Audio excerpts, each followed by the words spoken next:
Welcome back to the DFS Sweatshop. I am your host, the DFS Jerusalem, and you can follow me, of course, on Twitter at DFS Jerusalem.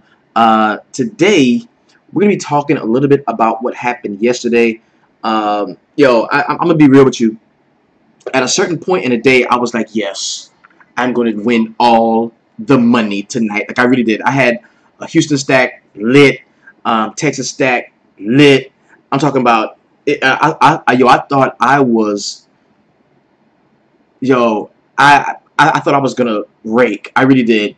And turns out, man, all the chalk showed up. Like everybody, so many stacks went off. My favorite stack of the slate was a Texas Ranger stack, who actually 1 through 5 was probably the second best stack on the slate, besides, of course, that Houston stack. And 1 through 5. Well, and how I slipped on my Houston stack was I didn't go 1 through 5. I broke off of Correa for salary purposes, so I could pay up at a certain spot for pitchers, and I paid down to Bregman. Should have went 1 through 5 there, man. But yo, it was a really good slate, man. I'm telling you, bro. I was like, oh shit, I was about to maybe I shouldn't go to work tomorrow. You know what I mean? But and Gomez, yes, go. There's a few cats last night that sucked. Okay, we talking the Sanchez, horrible. Okay, we got the home run we expected to get from Aaron Judge. We had a feeling that was going to go down. We knew Freddie Freeman was probably going to be the one to hit a jack against Scherzer. We discussed that in the line drive.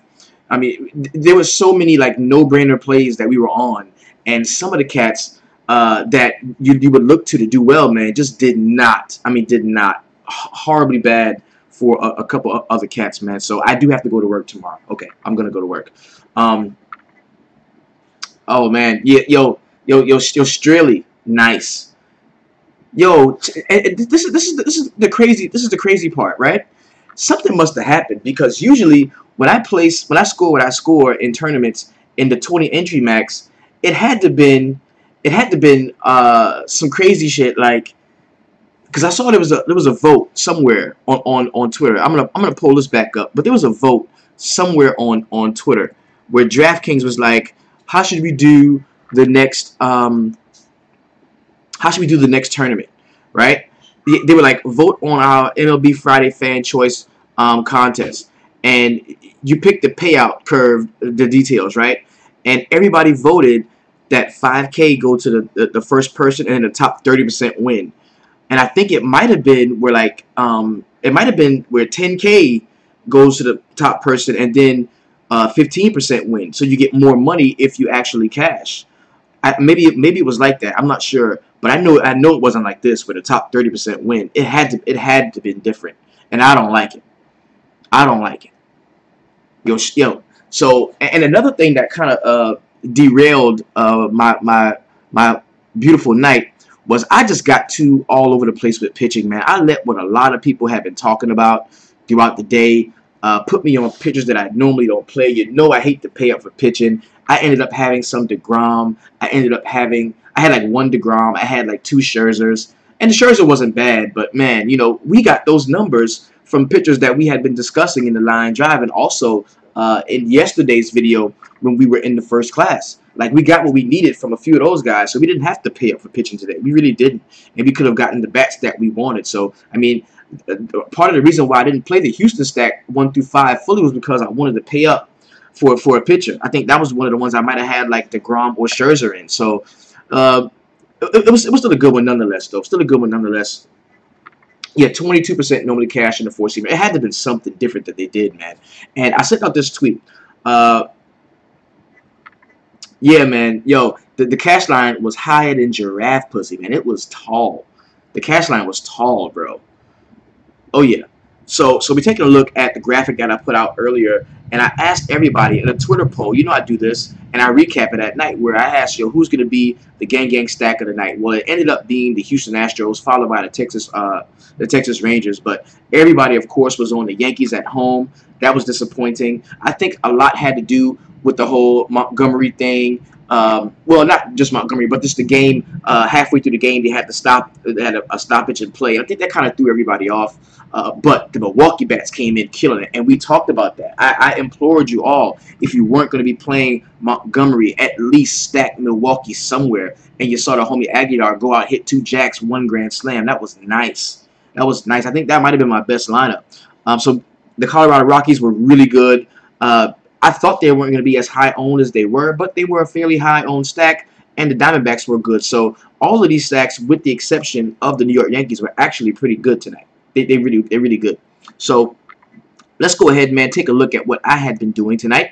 My very best lineup is the Montgomery joint, man. I had Montgomery, Paxton, Lucroy, Encarnacion, Odor, Beltre, Story, Chu, Gomez, Judge. And the reason why I'm pulling this up is, man, because I want you to know, that's not my very best lineup. This is my lineup. Here it is. Okay, yeah, this is my very best lineup. Is Greinke, Paxton, Lucroy, Aguilar, Villar, Travis Shaw, Goins was a 0, Ryan Braun, Mazzara, and Santana. Now, you can look at this and tell that I was still trying to get some Texas guys in there. I had the LaCroix and also Mazzara. Both had fairly decent games. LaCroix decent, but Mazzara had a really nice one. And this is my best scoring lineup. The one after that was, of course, another one. This was the Houston stack with Springer going off of 46 at like 4% owned, and then I had Mazzara here. This is a tough one, bro. Yeah, I wanted to pay up for Greinke in the spot. That's why, because I initially had, I think, Paxton and Manaea, and I had a 5-man stack, 1 through 5. And Altuve disappointed me too. At one point in the game, looked like he was gonna go nuts, and I just didn't. Yeah, there's a million ways you could have went tonight, and I just didn't have enough. Well, I didn't have any Machado on DraftKings. I did have him on FanDuel, so that worked out pretty well. So this was my night, man. And you live to fight another day. You continue to play. We're going to be getting it in, man. But we're going to be working from RotoQL, of course. Let's go ahead and outline the slate a little bit and take a look at what we've got in store. I believe there is 15 games set for today. We do have a nice early slate that we can jump into. We're going to take a look here. Of course, 15 games really all day. We've got 7 games in the early at 105, and we've got 8 games at 7:15. Manaea was a bust. Manaea was a bust. But we did cash, though, so it's all good. It's all good. All right, so we're going to be talking a little bit about the early slate pitching. We're going to talk a little bit of the late game pitching, but I'm going to reserve most of this, the 8-game stuff. I'm going to reserve that for when we jump into the line drive at 5. So we're going to go pretty much over the early games, and then I will get with you all tomorrow at about 12 noon. Once we know some of the lineups are going to be coming out, we can take a look there. So let's go over and hit up RotoQL. Let's go hit up RotoQL, and we're going to shake this out to the early slate because we're going to be jumping in.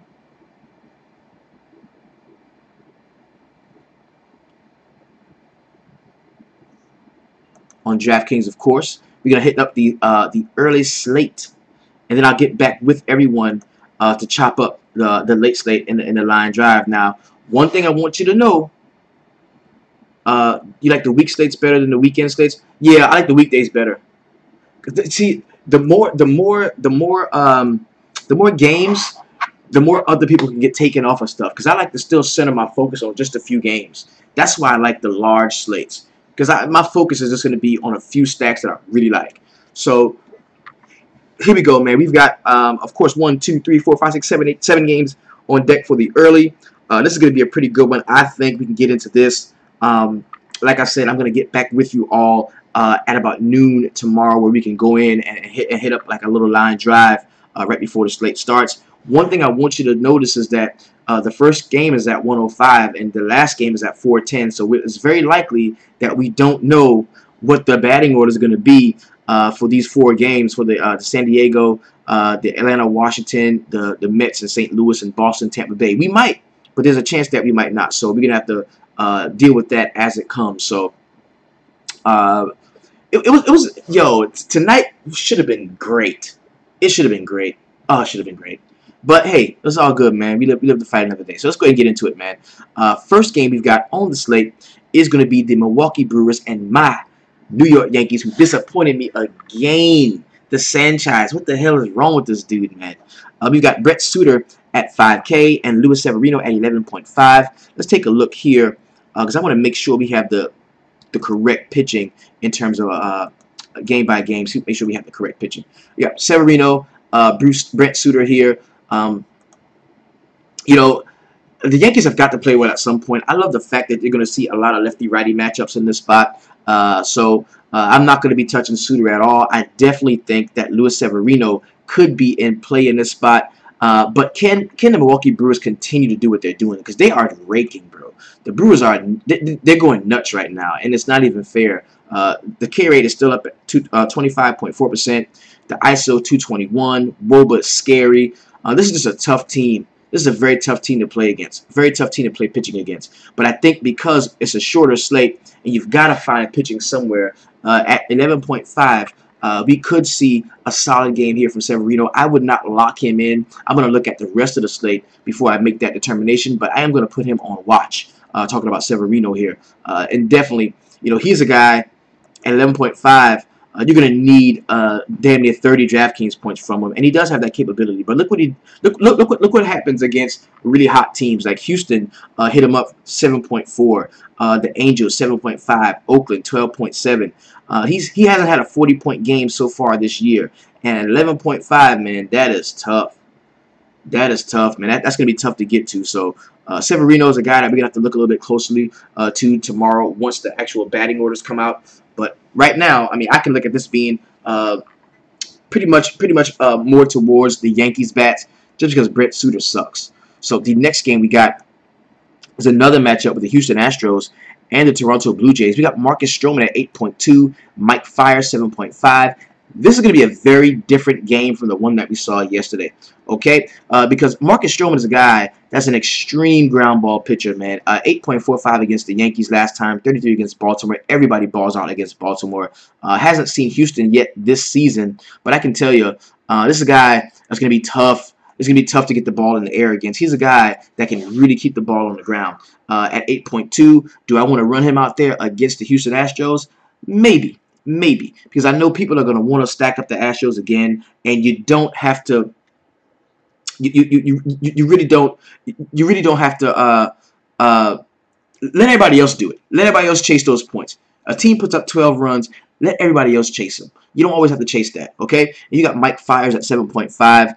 He has been fairly decent recently. 19, 15, 20, 17.5. Had a 33-point game against the Angels, 14 against Kansas City, and 24 against Minnesota. Those are his last 7 starts.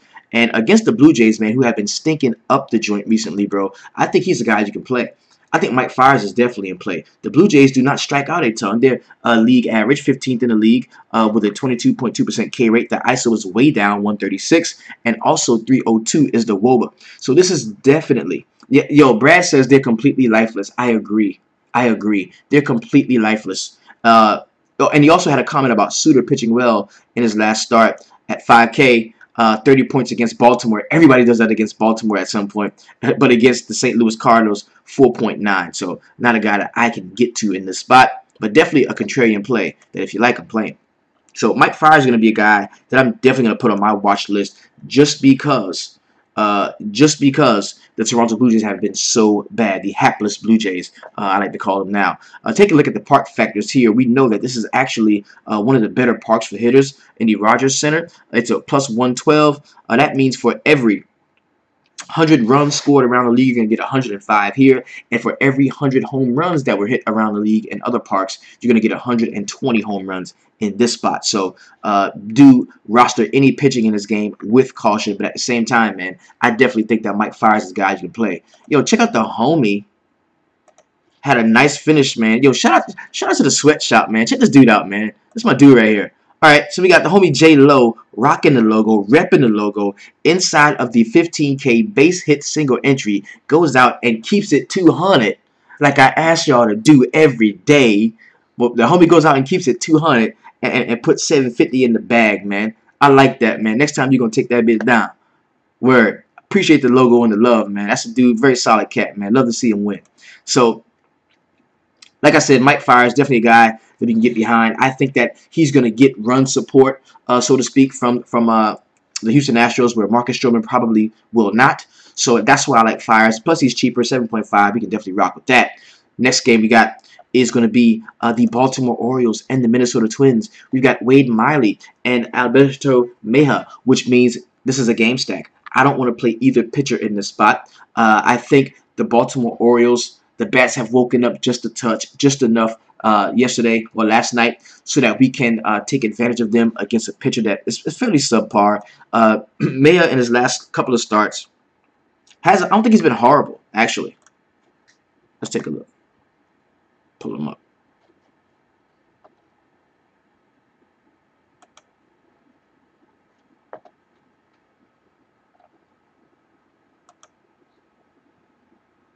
I don't think I don't think he's been horrible. So that may be a cause for to put him on the watch list, sort of a guy to take a look at. If I can get my little joints to light up, let's get it.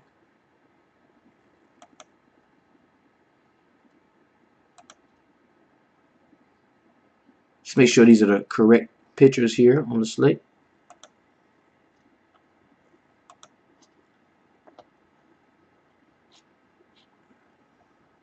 Yeah, 4.32 ERA, 4 wins, 3 losses, 48 Ks, 151 WHIP, 11 FanDuel points per game. I'm gonna back out of here and open up RotoQL again. See if we can make it happen correctly. Yo, the Stros went the Stros went ham, bro. They did that. Shout out to all the Astros fans in the shop, man. They went ham. I know Rhino was like, hell yeah. They did it. They did the damn thing today. They really did. So let's go. Let's get back in it, man, and jump into the early joint. Yes. And we were here, right? Let's take a look at Mejia.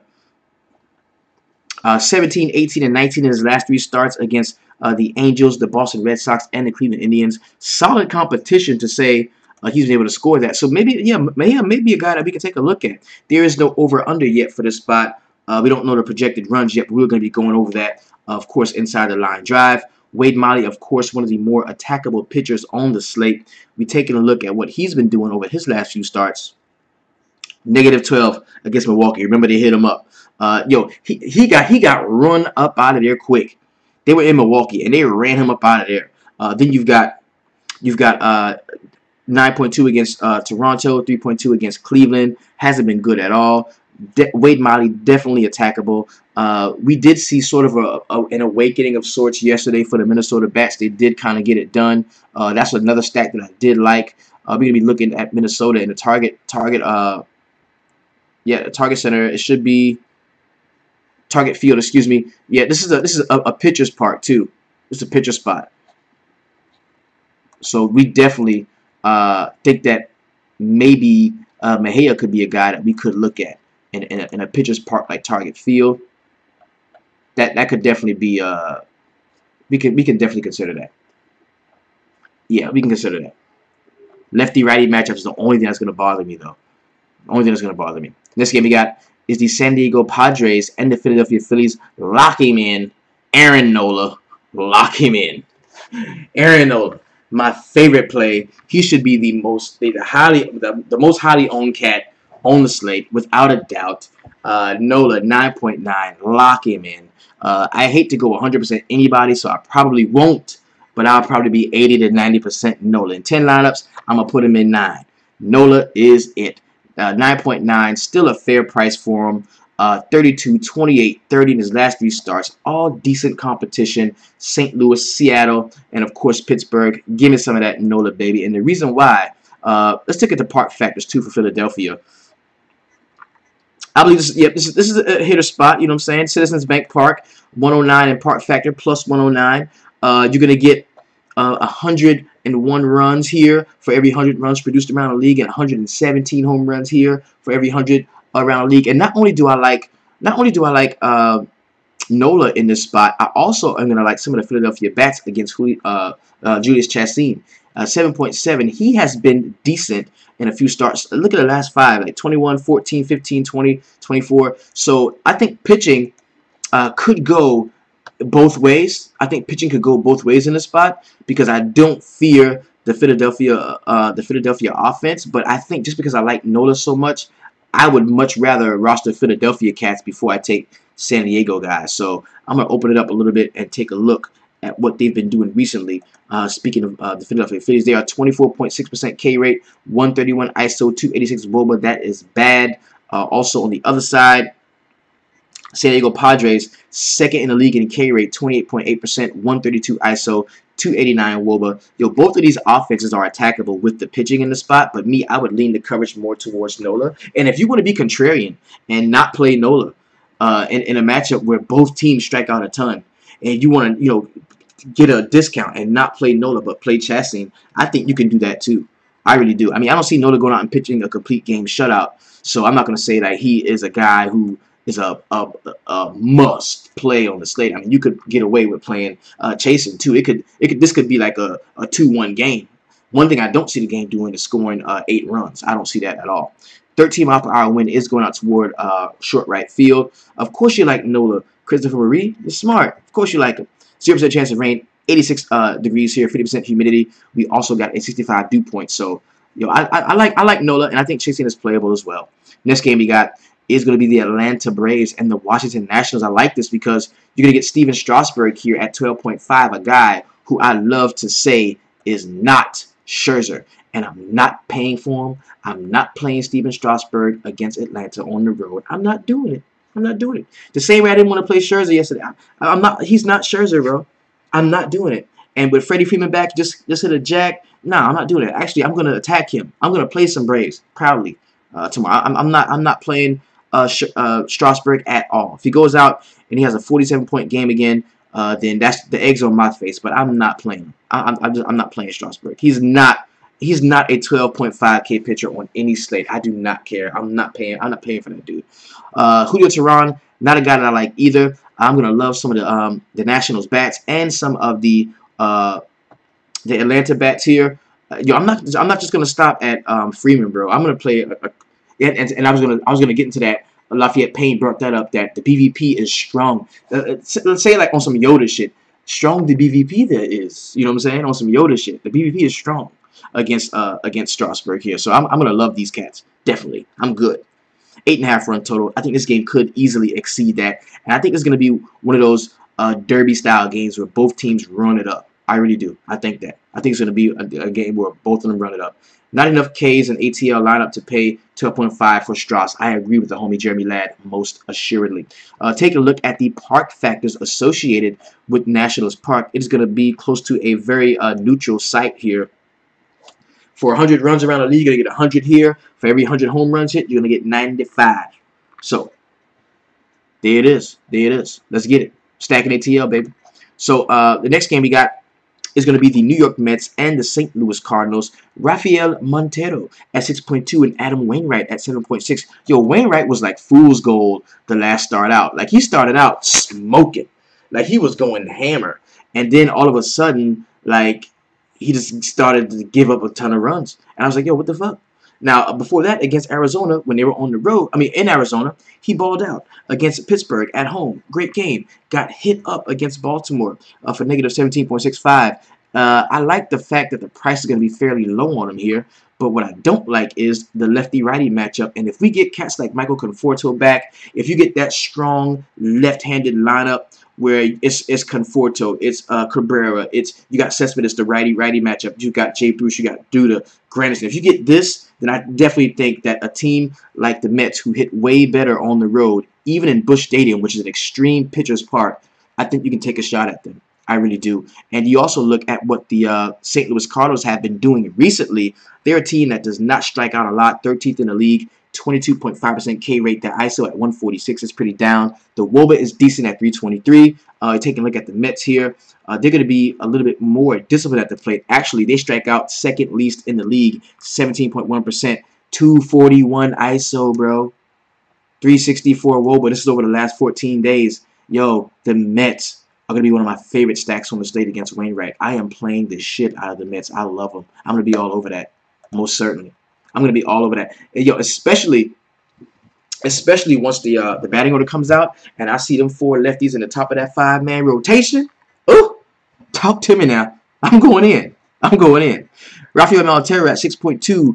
Not a guy that I love. I kind of hate to attack the Cardinals right now with how nice they've been hitting in certain spots. And by that, I'm talking about Carpenter. Jed Jorko has been hitting really good. You're going to get a solid game every now and again from Randall Grichuk. Even Paul DeJong does have some pop. So these guys are going to be fairly cheaper. If you look at them, they're all pretty much under 4K with the exception of Tommy Pham. So you may want to get a piece of this as like a game stack. I wouldn't have a problem there. But my main approach is going to be really hitting up some of those Mets batsmen. I really like those cats tomorrow. Last game on this short slate is at 4:10. Of course, the Boston Red Sox and the Tampa Bay Rays. Now we had a conversation in the line drive. I was like, yo, y'all sleeping on Boston. Let's not forget who this team is and what they can do. And they went out. And I know some people like Odorizzi. And I was like, yo, Odorizzi is not good. There's no way you can play Odorizzi. And he got hit up. He got shelled. Right? Now, we got Rick Porcello up. You know what time it is, Rick Porcello. You know what time it is. Not only can you play Alex Cobb, I believe, in this righty-righty matchup, who I do like. Give me some Alex Cobb. Not only I think you can play some Alex Cobb, but I also think that you can stack the Rays if you like. Give me some of them Rays. Maybe a one-off or two to kind of hedge and offset the Alex Cobb lineups I'm going to have. But I like Alex Cobb in the spot at 7.1. Very fair price. I'm going to let everybody else pay up for Strasburg. I'm going to let everybody pay up for Severino if they like. But I'm not doing it, bro. I'm just not. I love the middle tier on this slate, and I'm going to have a lot of it with the bats that I want. The lineups that I had that did well tonight. I got the bats that I want and the pitching that I could afford, and that has been my recipe. I've been on a heater. Well, I had been on a heater. It's over now. For like a month, almost a month. A couple weeks ago. A couple weeks ago, I was on a heater for like a month, and it all came from paying. I wasn't looking at the slate saying who's the highest salary pitcher on the slate. I'm fading him. It wasn't like that because McCullers was the guy that I was rocking with too. Not McCullers, but the other guy, Kluber. Kluber was the guy that I was rocking with when I saw when he was available. But I'm not going into each slate saying who's the highest priced pitcher. I'm fading him. What I'm doing is the slate gonna have to make me play this man. Now whoever the highest priced pitcher is, the slate is going to have to give me reason upon reason upon reason why I should not fade, why I should play him. And by that, I mean the matchup, the BVP, the K rates for him, what he's been doing, his ERA, the ERA, I mean the allowed ERA and K rate against the team that he's going to be facing, the handedness, if it's a righty guy that strikes out righties well, all of these things, like all the stars have to align for me to invest 22% of my complete DraftKings salary or FanDuel salary on one position, one player. Like all the stars have to align. Because we've been seeing it recently, man, where you don't have to pay up for pitching, especially on a two-pitcher site where you got to have, not only one but two. Now on FanDuel it's different.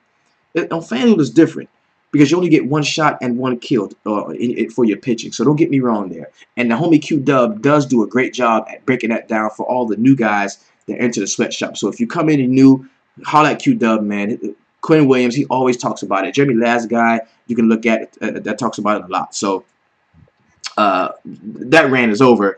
I ain't paying for Strasburg. I'm just not. And I think I can definitely load up on some of those some of the lefty power against Rick Porcello. This dude at 6.5 is fairly cheap, man. But look at it: 10, 12, 22, -1, 4, 8, 12, 15.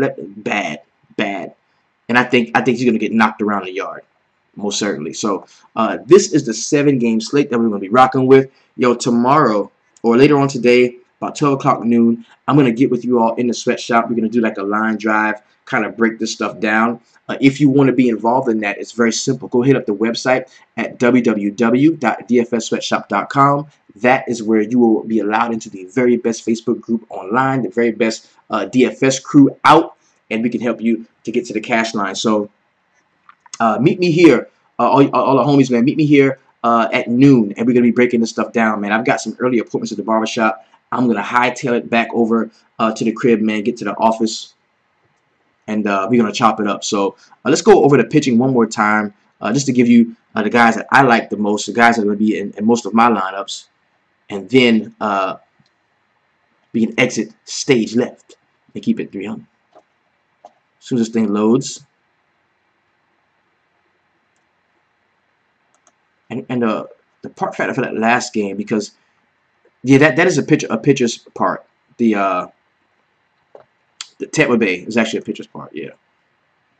All right, so and I'm getting off of him. No Severino for me. All right, these are the guys that I'm considering right now: Nola, Chasen, Fires, Cobb, Mejia. That's where I'm at. That's where I'm at. Yo, Paul Harley said, I'm waiting for you to say the score was high as giraffe pussy. You got to rewind for that. I already said it. Well, I said it again. Fuck it. Oh, yeah, I'm talking about it's higher than Wiz Khalifa. It was great. Yo, the cash line was like 144. You know what I mean? 140 something on DraftKings. That was crazy, bro. We saw some insane scores tonight. Really good baseball, though. And how many more slates do we have until... Let's go to MLB.com and check the schedule. How many more slates do we have until the All-Star game? Right? Didn't the All-Star stuff start like Monday or something? Oh, man, it's going to be tough, bro. Living without it, man. So on the 8th, and then we got games on the 9th. That's it. 2 more slates to go. So we got Saturday and Sunday. That's it. Saturday and Sunday. That's it. So let's go ahead and hit him hard, man. Try to get to it over the next 2 days, and then take a break, get into some WNBA on DraftKings as well as FanDuel, get our golf on, do what we got to do in terms of that, and then we're going to reconvene and hit the ground running for the second half of the season. So this has been your DFS Jerusalem. You can follow me, of course, on Twitter at DFS Jerusalem. Again, big shout out to the homie J-Lo 101750. Shout out to the big homie, man. So let's go out and get it, man. You have a good one. If you're on FanDuel, keep it 250. If you're on DraftKings, keep it 200. You rocking with me, so you know what time it is. You're already keeping it 300. Peace. We out.